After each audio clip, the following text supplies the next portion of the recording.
He lost his job helping her, and life rewarded him beyond his imagination. What if I told you that being 30 minutes late to the most important job interview of your life could actually be the best thing that ever happened to you?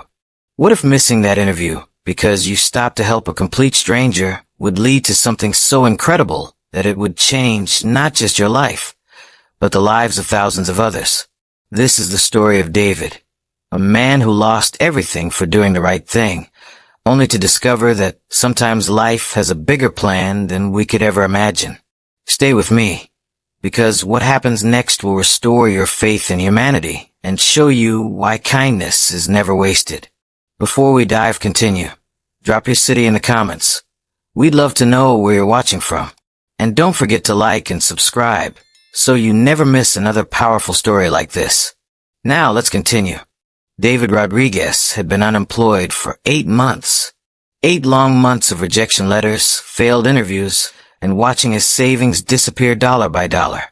The IT consultant job market had been brutal, and at 35, David was starting to wonder if his career was over before it had really begun. But today was different. Today he had an interview with Morrison Tech Solutions, one of the biggest companies in the city. The position was perfect for his skills, senior systems analyst with a salary that would not only pay his bills, but actually allow him to start saving again. He had spent weeks preparing, studying the company, practicing his answers, and planning his route to their downtown office. David had even done a test run the week before, timing the exact journey from his small apartment to the 40-story glass building that housed Morrison Tech 38 minutes door to door, including a 5-minute buffer for unexpected delays. He would leave at 9:15 for his 10:30 interview. Everything was planned perfectly.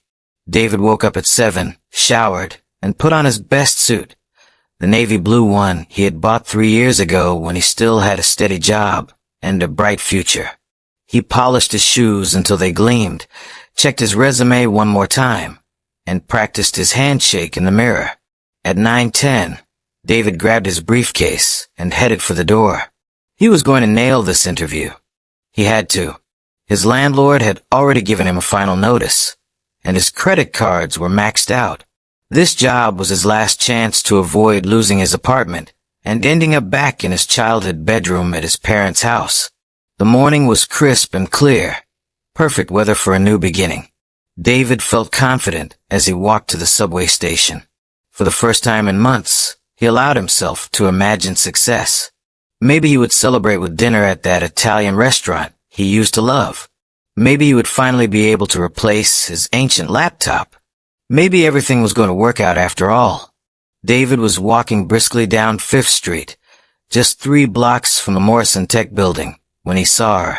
An elderly woman, probably in her 70s, was sitting on the sidewalk next to an overturned wheelchair. Her purse had spilled open, and its contents were scattered across the concrete. She was wearing a light blue dress that was now dirty from the fall, and her gray hair had come loose from its neat bun. But what struck David most was her face. She looked completely lost and confused, staring at the wheelchair as if she couldn't understand how she had ended up on the ground. David's first instinct was to keep walking. He was already cutting it close timing-wise, and he couldn't afford to be late. This interview was too important. Someone else would help her. Someone who didn't have their entire future riding on being punctual. But as David walked past, he heard her voice. "Excuse me," she called out weakly. Could someone help me, please?" David stopped. He looked at his watch, 10:05. If he helped her quickly, he might still make it to his interview on time. But as he turned to look at her more closely, he realized this wasn't going to be quick. The woman's leg was bent at an odd angle, and she was wincing with pain every time she tried to move. Her wheelchair was not just tipped over, but appeared to be damaged. One of the wheels was spinning freely, clearly broken. Other people were walking past, but everyone seemed to be in their own hurry, their own world. A few glanced at the woman, but kept walking. One person even stepped around her scattered belongings without stopping. David looked at his watch again. 10:06. He made a choice that would change his life forever. "Ma'am, are you hurt?" David asked, kneeling beside the elderly woman. Her eyes filled with relief when she saw his concerned face. "I think my ankle is twisted," she said, "and my chair. I don't know what happened. I was just trying to get to the doctor's appointment, and suddenly I was on the ground." David quickly assessed the situation. The woman, she introduced herself as Mrs. Chun, had definitely injured her ankle. The wheelchair was broken beyond immediate repair, and she was supposed to be at a medical appointment that had started 10 minutes ago. "Mrs. Chun, we need to get you to a hospital," David said gently. No, she protested. "I just need to get to Dr. Williams' office. It's only 6 blocks from here. I have cancer treatments, you see, and if I miss this appointment—" She didn't need to finish the sentence. David understood. He looked at his watch, 10:12. His interview was in 18 minutes, and he was still 20 minutes away from the Morrison Tech building. Even if he left Mrs. Chun right now and ran, he would be late. But Mrs. Chun was looking at him with such hope and trust. And the truth was, David couldn't live with himself if he abandoned an injured elderly woman who needed help getting to her cancer treatment. "Okay," David said, making his decision. "Let's get you to Dr. Williams." David carefully helped Mrs. Chun to her feet, supporting most of her weight as she favored her injured ankle. He gathered her scattered belongings, prescription bottles, appointment cards, reading glasses, a small photo of what looked like grandchildren, and put everything back in her purse. "Are you sure about this, young man?" Mrs. Chun asked as David helped her start walking slowly down the street. "Don't you have somewhere important to be? You're dressed so nicely." David glanced down at his interview suit, already wrinkled from kneeling on the sidewalk. "Nothing more important than this," he said, and was surprised to find that he meant it. The 6-block walk to Dr. Williams' office took 35 minutes. Mrs. Chun could only take small, painful steps, and they had to stop frequently for her to rest. David supported her the entire way, one arm around her waist, letting her lean on him. As they walked, Mrs. Chun told David about her life. She had been a teacher for 40 years before retiring. Her husband had died 5 years ago, and she lived alone in a small apartment. She had no children, but she had loved teaching so much that she considered all her former students her children. The cancer had been diagnosed 6 months ago. She was responding well to treatment, but the chemotherapy made her weak and dizzy sometimes. That's why she needed the wheelchair for longer trips. She had been managing on her own, determined to maintain her independence, but today had been a reminder of how fragile that independence really was. "You're very kind," Mrs. Chun said as they slowly made their way down the busy street. Most people wouldn't have stopped. David thought about his interview, which had started 15 minutes ago. He thought about the job he had probably just lost, the opportunity that was slipping away with every slow step they took. But looking at Mrs. Chun's grateful face, David realized he didn't regret his choice. Some things were more important than job interviews. When they finally reached Dr. Williams' office, David helped Mrs. Chun into the waiting room and up to the reception desk. "Mrs. Chun," the receptionist exclaimed, "we were worried when you didn't show up. Dr. Williams was about to call you." "I had a little accident with my wheelchair," Mrs. Chun explained, "but this wonderful young man helped me get here." The receptionist, a kind-looking woman named Janet, looked at David with obvious appreciation. "That was very good of you. Mrs. Chun, let's get you back to see the doctor right away. And sir, thank you so much for helping her." David was about to leave when Mrs. Chun grabbed his hand. "Wait," she said. "I don't even know your name." "David Rodriguez," he replied. "David, I can't thank you enough. You probably had important things to do, and you gave up your time to help me." "It was the right thing to do," David said simply. Mrs. Chun studied his face for a moment. "You're a good person, David Rodriguez. The world needs more people like you." As David left the doctor's office, He checked his phone. 11:45. His interview had ended 15 minutes ago. He had 3 missed calls from Morrison Tech, probably wondering where he was. David sat on a bench outside the medical building and called the company back. Morrison Tech Solutions, this is Rebecca. A crisp voice answered. Hi, this is David Rodriguez. I had an interview scheduled for 10:30 this morning with Mr. Morrison. I'm calling to apologize for missing it. There was an emergency and Mr. Rodriguez, Rebecca interrupted, her voice cold. Mr. Morrison doesn't appreciate candidates who can't be bothered to show up for scheduled interviews. Your application has been withdrawn from consideration. The line went dead. David stared at his phone for a long moment, then put his head in his hands. 8 months of unemployment, and he had just blown his best chance at getting back on his feet. The consequences. Over the next few days, David's situation went from bad to worse. Word somehow got around in his industry that he had been a no-show for the Morrison Tech interview. When he tried to schedule other interviews, he found that doors that had been opening for him were now firmly closed. His landlord was not sympathetic to his explanation about helping an elderly woman. That's very noble, Mr. Rodriguez, but noble doesn't pay rent. You have until the end of the week to come up with the money you owe, or you're out. David's friends and family had mixed reactions to his story. His brother Mike was blunt. David, I know you meant well, but you can't save everyone. You had to think about your own future first. His mother was more supportive, but equally worried. Mijo, your father and I raised you to help others, and I'm proud of you for that. But what are you going to do now? David didn't have an answer. He had done the right thing, but the right thing had cost him everything. He spent his days searching for work online and his evenings walking around the city, trying to clear his head and figure out what to do next. During one of these walks, he found himself back on 5th Street, where he had first encountered Mrs. Chun. The spot where she had fallen was just a regular piece of sidewalk now, with no sign of the moment that had changed his life. David wondered how she was doing, whether her treatments were going well, whether someone was helping her get around now that her wheelchair was broken. 3 weeks after the missed interview, David was in his apartment packing boxes when there was a knock at his door. He wasn't expecting anyone, and he briefly wondered if it was the landlord coming to supervise his move out. When he opened the door, he was shocked to see Mrs. Chun standing there, leaning on a brand new walker and smiling brightly. David, she exclaimed, I found you. Mrs. Chun, how are you feeling? How did you find my address?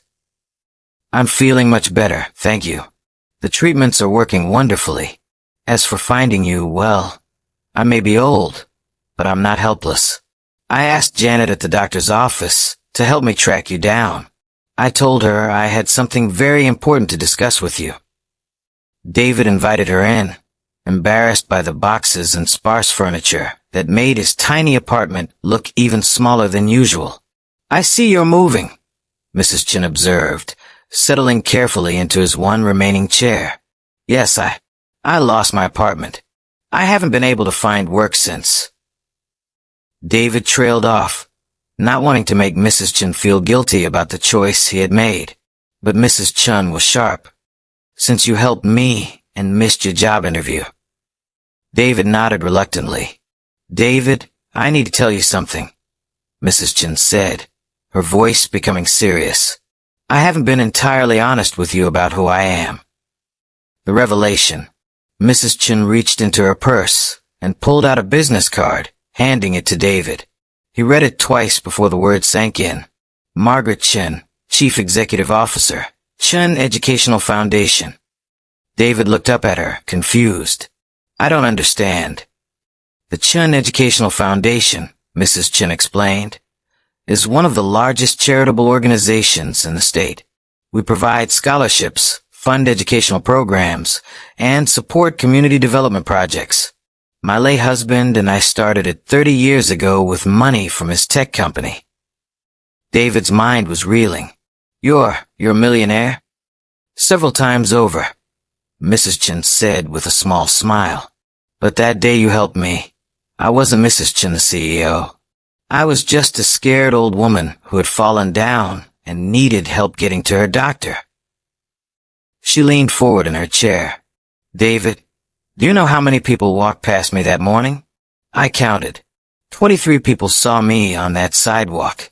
23 people looked at me and decided I wasn't their problem. But you stopped. You were clearly on your way to something important. I could tell by how you were dressed, how you kept checking your watch. But you stopped anyway. And you didn't just help me up and leave. You walked with me for 6 blocks, missed your appointment, and never once made me feel like I was a burden. David didn't know what to say. I've been thinking about that day for weeks, Mrs. Chen continued, about what kind of person sacrifices their own opportunity to help a complete stranger. And I realized that you're exactly the kind of person our foundation needs. I'm offering you a job, David, Mrs. Chen said simply. David stared at her. I'm sorry, what? The Chen Educational Foundation needs a new director of operations. Someone to oversee our scholarship programs, manage our community outreach initiatives, and help us expand our impact. The salary is $90,000 a year, plus full benefits and a housing allowance. David's mouth fell open. $90,000 was more than twice what the Morrison Tech job would have paid. Mrs. Chen, I don't understand. You don't know anything about my qualifications, my experience. I know the most important thing, Mrs. Chen replied firmly. I know your character. Everything else can be taught. She pulled a folder from her purse. But if it makes you feel better, I did have my assistant research your background after I decided to track you down. Your resume is impressive. Systems analysis, project management, team leadership. You have exactly the skills we need to modernize our operations and expand our reach. David took the folder with shaking hands. Inside was a formal job offer, complete with salary details, benefit information, and a start date 2 weeks away. This is incredible, David managed. But Mrs. Chen, you can't offer someone a job just because they helped you one time. Mrs. Chen's eyes became serious. David, let me tell you something about running a foundation. We deal with people's lives, their futures, their dreams. Every day, we make decisions that affect whether a child gets to go to college, whether a community gets a new library, whether a family gets the support they need to succeed. She paused, choosing her words carefully. I can teach someone to read financial reports or manage databases, but I can't teach someone to care about strangers, to sacrifice their own interests for someone else's welfare, to do the right thing when it costs them something. You already have the most important qualification for this job. David started work at the Chen Educational Foundation on a Monday morning in October. The foundation's offices were in a beautiful converted mansion in the historic district, with high ceilings, hardwood floors, and walls lined with photos of scholarship recipients and community projects. Mrs. Chen introduced him to the staff, 15 dedicated people who had been working to improve educational opportunities for underprivileged students and communities. David was surprised by how warmly they welcomed him. Mrs. Chen told us about how you two met, said Patricia, the foundation's program coordinator. We're excited to work with someone who shares our values. David's first few weeks were overwhelming but exhilarating. He was learning about scholarship programs that sent hundreds of students to college every year, community centers that provided after-school programs for at-risk kids, and technology initiatives that brought computer labs to underserved schools. More than that, he was learning about Mrs. Chen's vision for expanding the foundation's impact. We're doing good work, she told him during one of their weekly meetings. But we could be doing so much more. I want to launch a mentorship program that pairs successful professionals with scholarship recipients. I want to create a fund that helps small businesses get started in low-income neighborhoods. I want to build partnerships with other foundations so we can tackle bigger problems together. David's job was to make these dreams reality. Using his systems analysis skills, he streamlined the foundation's operations, making them more efficient and effective. He developed new application processes for scholarships that made it easier for students to apply and for staff to evaluate candidates fairly. He created tracking systems that allowed the foundation to follow up with scholarship recipients and measure the long-term impact of their programs. For the first time, they could see concrete data showing how their work was changing lives. 6 months into his new job, David had transformed how the Chun Educational Foundation operated. Applications for scholarships were up 40% because the process was now accessible online. Administrative costs were down 30% because of the new efficiency systems David had implemented. But the real breakthrough came when David proposed something ambitious, a partnership with other foundations and tech companies to create a statewide program providing free internet access and devices to low-income students. It's called the Digital Bridge Initiative. David explained to Mrs. Chun and the board of directors. We know that the digital divide is one of the biggest barriers to educational success. Students who don't have reliable internet access or modern devices can't complete homework, can't research colleges, can't develop the digital literacy skills they need for modern jobs. David had spent months researching the problem and developing partnerships. His proposal included funding from 5 different foundations, device donations from 3 tech companies, and a network of community centers that would serve as distribution and support hubs. The initial investment is significant, David admitted, but our projections show we could provide internet access and devices to over 10,000 students in the first year, with the potential to expand statewide within 3 years. The board approved the initiative unanimously. Mrs. Chun pulled David aside after the meeting.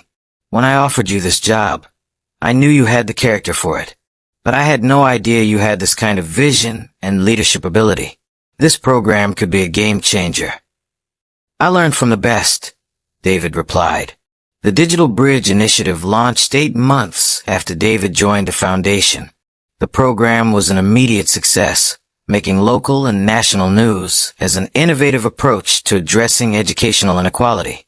David found himself being interviewed by newspapers and television stations, explaining how the partnership model could be replicated in other states. The foundation received inquiries from organizations across the country wanting to implement similar programs. At the annual State Foundation Award ceremony, the Chun Educational Foundation won the Innovation and Social Impact Award for the Digital Bridge Initiative. When David went on stage to accept the award, he looked out at the audience of hundreds of nonprofit leaders, government officials, and philanthropists. This award belongs to every student who will now have access to the digital tools they need to succeed, David said in his acceptance speech. But I want to share something personal about how this project came to exist. David told the story of meeting Mrs. Chun on the sidewalk, of making the choice to help her even though it meant missing his job interview, and of how that act of kindness had led to opportunities he never could have imagined. Sometimes we think kindness is something we can afford to give only when it's convenient, when it doesn't cost us anything, David said. But I learned that the kindness that matters most is the kindness we offer when it does cost us something. When we choose to put someone else's need ahead of our own convenience, our own plans, our own immediate interests. The audience was completely silent. I lost a job that day, but I gained something much more valuable. I gained perspective about what really matters, and I gained the opportunity to do work that affects thousands of lives instead of just my own career. The standing ovation lasted for 3 minutes. 2 years after starting at the foundation, David was promoted to Vice President of Programs and Innovation. His salary had increased to $130,000, and he had been given equity in the foundation's investment fund that would secure his financial future. But more than the money, David had found work that gave his life meaning. Every day, he saw the direct impact of his efforts and scholarship letters that changed students' lives, community programs that strengthen neighborhoods, and initiatives like Digital Bridge that addressed systemic inequality. The foundation had grown dramatically under his leadership. They were now funding twice as many scholarships, had launched programs in 4 additional states, and had formed partnerships with major corporations and government agencies. David had also grown personally. The confidence that came from knowing he was making a real difference had transformed him from the desperate, unemployed man who had been walking to that interview 2 years ago. One afternoon, David was reviewing applications for a new mentorship program when Mrs. Chin knocked on his office door. "David, do you have a few minutes? There's someone I'd like you to meet." She led him to the conference room, where a young woman was waiting nervously. "David, this is Maria Santos. She was one of our scholarship recipients 3 years ago. She just graduated from State University with a degree in social work, and she's interested in working for the foundation." David shook Maria's hand and noticed her resume on the table. It was impressive. High grades, volunteer experience, internships at social service organizations. But what caught David's attention was a note Maria had written on her application. "I want to work for the Chun Educational Foundation because they gave me the chance to go to college when no one else would. Now I want to help other students get the same opportunity one had." David smiled, remembering his own motivation when he had started at the foundation.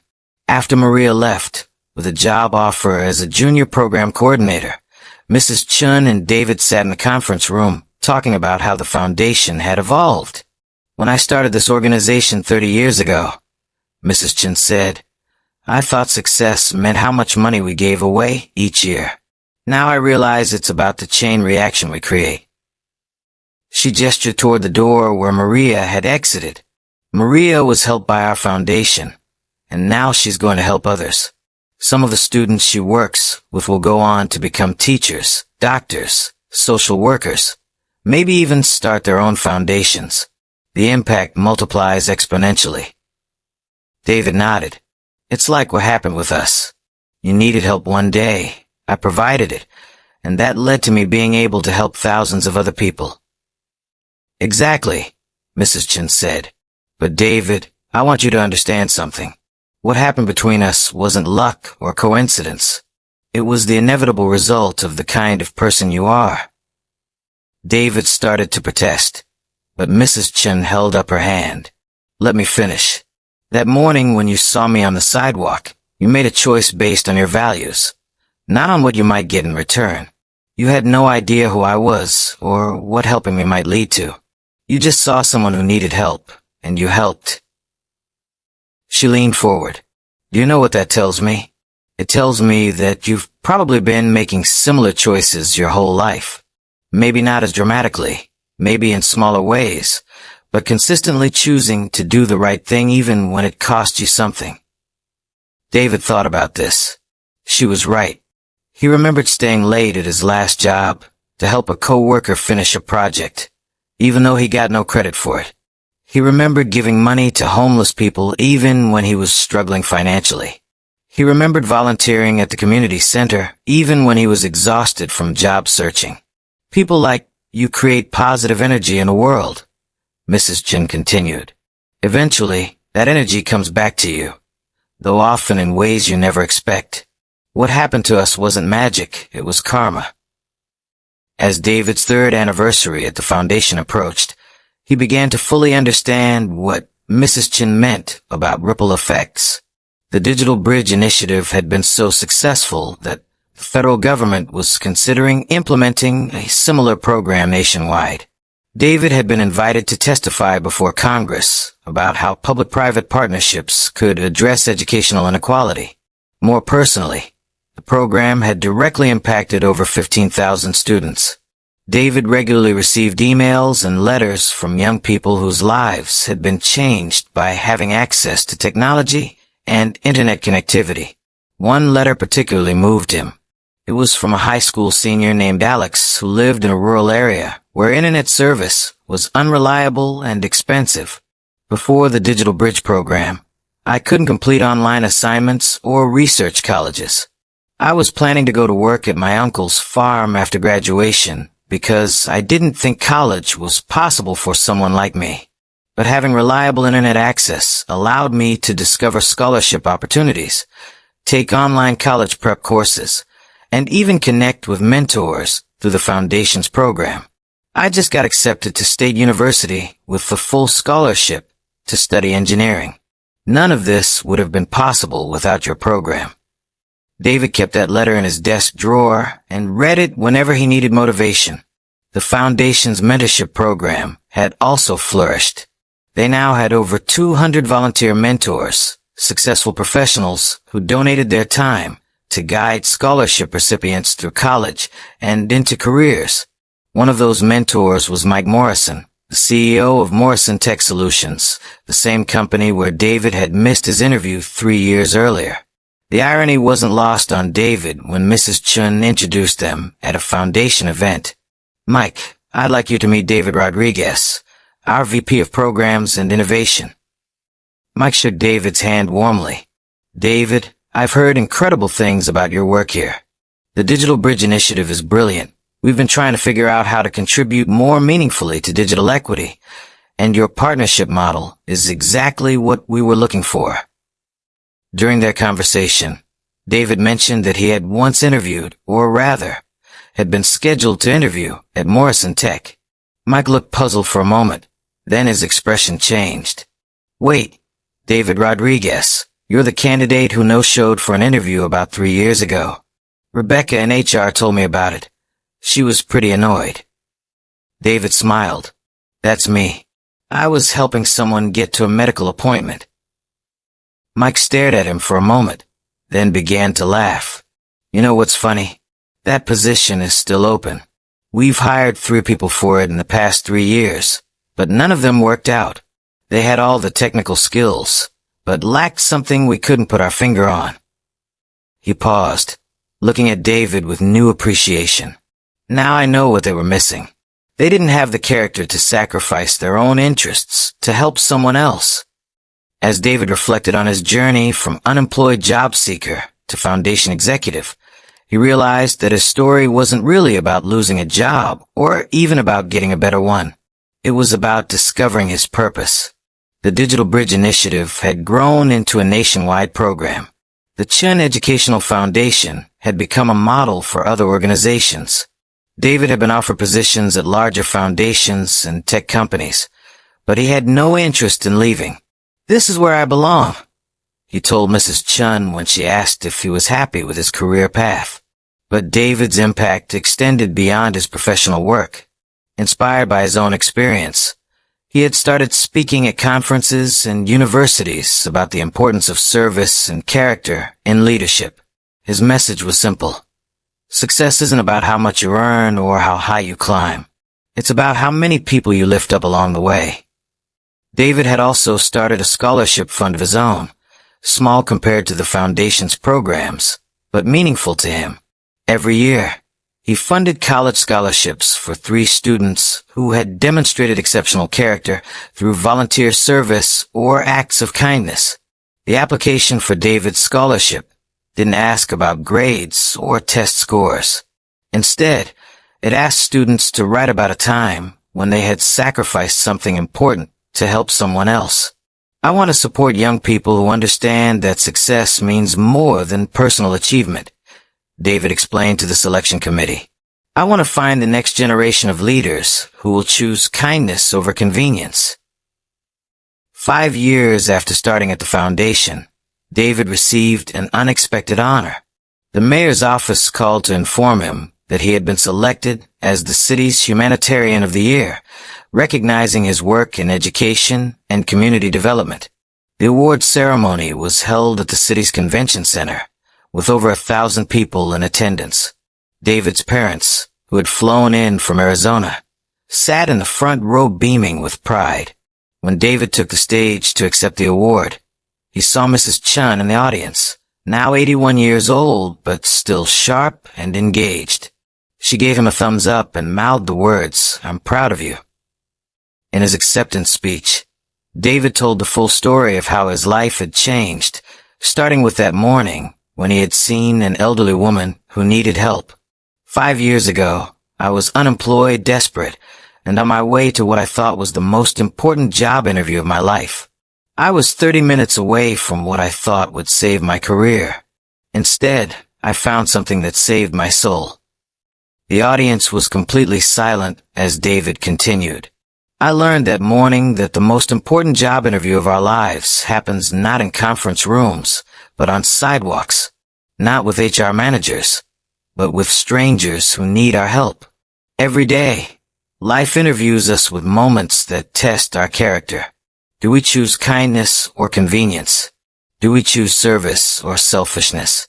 Do we choose to lift others up or to step over them on our way to success? David paused, looking out at the audience of community leaders, business executives, and nonprofit workers. I failed a lot of job interviews in my life, but I'm grateful every day that I passed the one that really mattered. The interview that taught me that losing a job for doing the right thing isn't failure. It's preparation for finding your true calling. As David concluded his acceptance speech, he shared one final detail about his story that he had never told publicly before. After I started working at the foundation, I learned something that Mrs. Chun had never mentioned. That morning when I found her on the sidewalk, she hadn't actually fallen by accident. The audience stirred with curiosity. Mrs. Chun had been feeling dizzy from her chemotherapy and had pulled her wheelchair over to rest. But she saw me walking past, clearly headed somewhere important, clearly stressed about being on time. She made a decision to test something. David looked directly at Mrs. Chun, who was smiling and shaking her head at him for revealing her secret. She pretended to be more helpless than she was. She scattered her purse contents on purpose. She made herself look like someone who desperately needed help, and then she waited to see what kind of person I really was. The audience gasped. Mrs. Chun later told me that she had been looking for someone to lead the foundation's expansion for months. She had interviewed dozens of qualified candidates, but none of them had the character she was looking for, so she decided to create her own interview process. David paused for effect. She told me that in the 30 minutes she sat on that sidewalk before I came along, 23 people walked past her. 23 people failed her interview. I was number 24, and I passed. The audience erupted in applause and laughter. So the truth is, I didn't miss my job interview that day. I actually took the most important job interview of my life. I just didn't know it at the time. Now, as I finish telling you David's story, I want you to think about your own life. How many times have you walked past someone who needed help because you had somewhere more important to be? How many times have you chosen convenience over kindness because helping would have cost you something? David thought he was sacrificing his future when he stopped to help Mrs. Chun. Instead, he was creating it. But here's the thing about David's story that I find most powerful. He didn't help Mrs. Chun because he knew who she was or what it might lead to. He helped her because it was the right thing to do, period. The rewards that came later were completely unexpected. How many Mrs. Chuns have you walked past in your life? How many opportunities to do the right thing have you missed because you were too focused on your own agenda? David's story isn't really about getting a better job or making more money. It's about discovering that when you make decisions based on character instead of convenience, when you choose service over selfishness, when you're willing to sacrifice your own interests to help others, life has a way of rewarding you in ways you never could have imagined. But even if there had been no reward, even if David had simply missed his interview and never heard from Mrs. Chun again, he still would have done the right thing. And that's what made him worthy of the opportunities that came later. The question is, what kind of person are you when nobody's watching? What kind of person are you when doing the right thing costs you something? What kind of person are you when life gives you its most important interviews, disguised as ordinary moments? David lost his job helping a stranger, and life rewarded him beyond his wildest dreams. But the real reward wasn't the money or the recognition or the career success. The real reward was discovering that he was the kind of person who would sacrifice his own interests to help someone in need. What do you think? Have you ever had a moment like David's, where you had to choose between your own plans and helping someone else? How did you handle it? And what would you do if you were walking down the street tomorrow and saw someone who needed help, even if it meant being late for the most important appointment of your life? Share your thoughts in the comments below. And don't forget to subscribe to Beyond Yesterday for more incredible stories that will make you think differently about kindness, character, and what it really means to be successful. Hit that notification bell so you never miss a story that could change how you see the world. Remember, everyday life gives us opportunities to interview for our true calling. The question is, are you ready to pass the test?